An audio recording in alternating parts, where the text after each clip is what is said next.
Robert Johnson, a name that echoes through the annals of music history, shrouded in mystery and legend. Born in Hazelhurst, Mississippi in 1911, Johnson's life was as enigmatic as his music was influential. The name alone conjures images of smoky juke joints and backwoods crossroads. These were the places where the blues were born, where the soul of the music was forged in the fires of hardship and heartache. His music, raw and powerful, seems to emanate from another world, a world where every note tells a story, every chord strikes a chord deep within the listener's soul. Johnson's guitar playing was revolutionary, his voice haunting and filled with emotion, a world where the blues reign supreme and the devil himself walks among us. The Crossroads, a place of myth and legend, where deals are made and destinies are forged. It was here, according to legend, that Johnson made his fateful pact. Johnson's life was shrouded in mystery, his death even more so. He died young, at the age of 27, under circumstances that remain unclear to this day. Some say he was poisoned, others believe he succumbed to syphilis. But his music? That's a different story. His recordings, though few in number, have left an indelible mark on the world of music. Songs like Crossroad Blues and Hellhound on My Trail are timeless classics. Their influence felt across genres and generations. It speaks volumes, whispering tales of dark pacts and untamed talent. Johnson's lyrics are filled with references to the supernatural, to the struggles of life and the pain of love lost. His voice, a gravelly rasp, sang of love, loss, and the supernatural. He emerged seemingly out of nowhere, a bluesman of unparalleled skill. His sudden rise to fame and his equally sudden disappearance only added to the mystique surrounding him. Many believe Johnson's talent was more than natural. His voice, a gravelly rasp, sang of love, loss, and the supernatural. His guitar playing was equally mesmerizing, a blend of rhythm and melody that seemed almost otherworldly. It was as if he had tapped into a source of musical power that was beyond the reach of ordinary mortals. Many believe Johnson's talent was more than natural.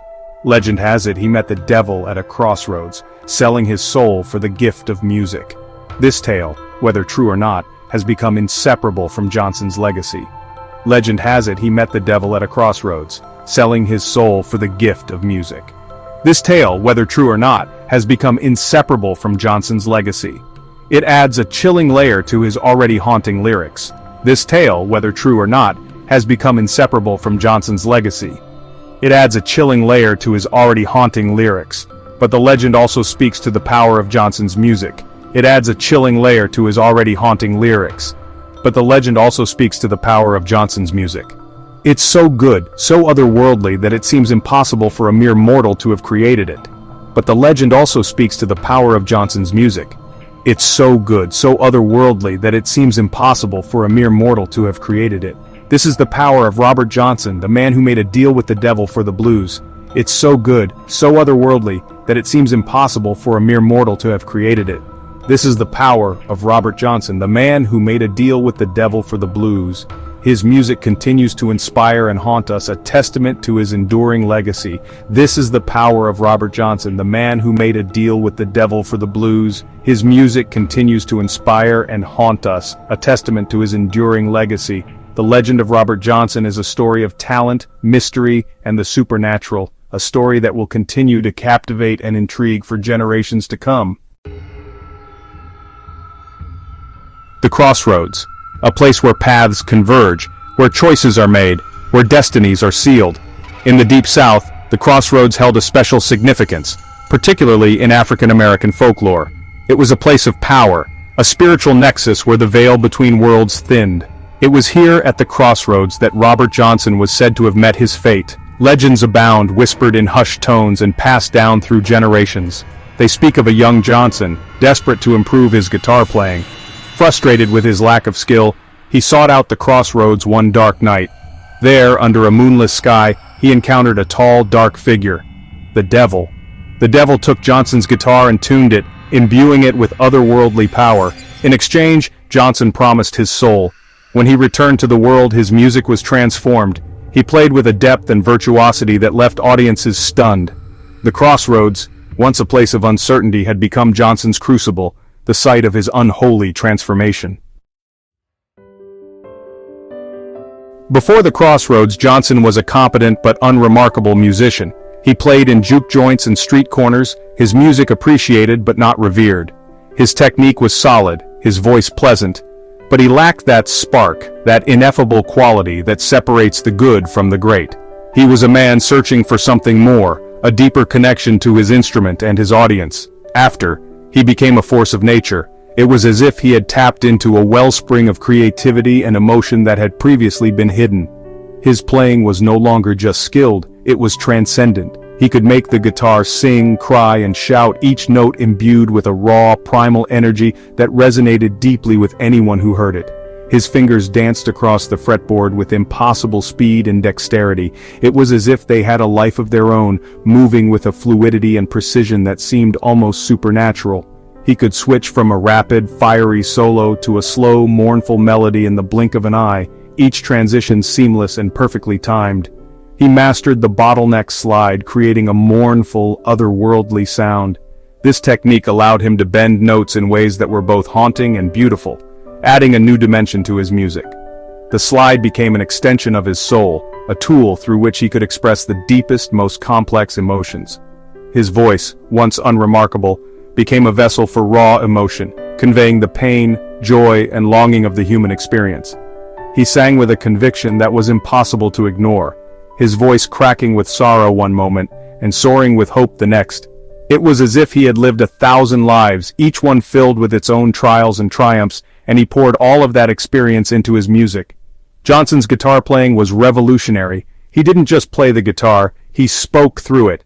Each strum, each pluck of the strings was a word, a sentence, a story. He could convey more with a single note than most musicians could with an entire song. His guitar became an extension of his voice, a second language through which he could communicate his deepest thoughts and feelings. He blended rhythm and lead guitar seamlessly, creating a full, layered sound that was unheard of at the time. This ability to play both parts simultaneously gave his music a richness and complexity that set it apart from anything else. It was like listening to an entire band, all coming from a single man and his guitar. He incorporated elements of gospel, blues, and folk, forging a unique style that transcended genre. His music was a melting pot of influences, each one adding a new layer of depth and meaning. He could take a traditional gospel hymn and infuse it with the raw energy of the blues, or take a simple folk tune and transform it into a complex, emotionally charged masterpiece. His music was both danceable and deeply moving, capable of stirring the soul and getting feet tapping. It had a rhythm that was infectious, a beat that compelled you to move, but it also had a depth that made you stop and listen, to really hear what he was saying. It was music that could make you feel alive, that could make you feel everything. He sang of love gone wrong, of hard times and restless spirits. His lyrics were a reflection of his life, filled with stories of heartbreak and struggle, but also of hope and resilience. He could take the most painful experiences and turn them into something beautiful, something that could touch the hearts of anyone who listened. His lyrics were often cryptic, filled with vivid imagery and double meanings. They were like puzzles, each one revealing a little more of the man behind the music. He could paint a picture with his words, creating scenes that were both haunting and beautiful, filled with a sense of mystery and intrigue. They painted pictures of rambling men, haunted crossroads, and deals made in the shadows. His songs were filled with characters and stories that seemed to come from another world, a world where the lines between reality and fantasy were blurred. It was a world that was both familiar and strange, a place where anything was possible. Each note he played, every word he sang seemed infused with a power that went beyond mere musical ability. It was as if he had tapped into something greater, something that gave his music a depth and intensity that was almost otherworldly. His songs were more than just music. They were a window into his soul, a glimpse into the heart of a man who had seen and felt more than most could ever imagine. It was the sound of the crossroads, the echo of a deal made under a blood-red moon. His music carried the weight of that moment, the sense of destiny and fate that came with it. It was a sound that was both haunting and beautiful, a reminder of the power of music to capture the essence of the human experience.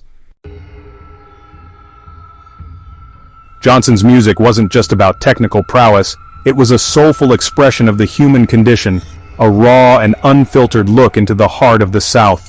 His melodies carried the weight of generations, echoing the struggles and triumphs of those who came before him. It was steeped in the rich tapestry of Southern folklore, a blend of history and myth that painted a vivid picture of life in the Bayou. The haunting beauty of the landscape, with its misty mornings and dusky evenings, found its way into his music, creating an atmosphere that was both eerie and enchanting. He drew inspiration from the blues tradition, a genre born out of the African-American experience in the Deep South. The blues was more than just music, it was a way of life, a means of coping with the harsh realities of existence. Johnson's songs were a testament to this tradition, filled with the pain and resilience that defined the blues. With its tales of hardship, resilience, and the search for meaning in a world that often seemed devoid of it, the blues spoke to the soul. Johnson's music captured this essence, weaving stories that were both personal and universal. His weathered hands strummed the guitar with a passion that could only come from a life lived on the edge, and the search for meaning in a world that often seemed devoid of it. His lyrics were a reflection of the struggles faced by many in the South, a region marked by poverty and hardship. Yet there was also a sense of hope, a belief that through music, one could find solace and understanding. But he also wove in elements of hoodoo, a form of African-American folk magic prevalent in the Mississippi Delta. This mystical practice added a layer of depth to his music, infusing it with a sense of mystery and wonder. Hoodoo was more than just superstition, it was a way of connecting with the spiritual world, of seeking protection and guidance in a harsh and unforgiving environment. A form of African-American folk magic prevalent in the Mississippi Delta. The Delta, with its rich cultural heritage, was a melting pot of traditions and beliefs. Johnson's music reflected this diversity, drawing from the well of hoodoo to create songs that were both haunting and powerful. His songs were populated by shadowy figures like the hellhound on his trail and the devil himself. These characters were not just figments of his imagination, they were symbols of the struggles and fears that haunted the people of the Delta. The hellhound represented the relentless pursuit of one's demons, while the devil was a reminder of the ever-present temptation to stray from the righteous path. He sang of crossroads and graveyards, places where the veil between the living and the dead was thin. These locations held a special significance in the blues tradition, serving as metaphors for the choices and consequences that define our lives. The crossroads in particular was a powerful symbol of decision and destiny, a place where one could make a pact with the supernatural in exchange for earthly gains. Places where the veil between the living and the dead was thin, the mist rising in the graveyard, the foggy swamp with hanging moss, all contributed to the otherworldly atmosphere of his music. These elements were not just for show, they were an integral part of the storytelling, creating a sense of place that was both real and imagined. He sang of love potions and curses, of spells cast and broken. These themes were a reflection of the belief in the supernatural that was deeply ingrained in the culture of the Delta. Love potions and curses were not just fanciful notions, they were seen as real and powerful forces that could shape one's destiny.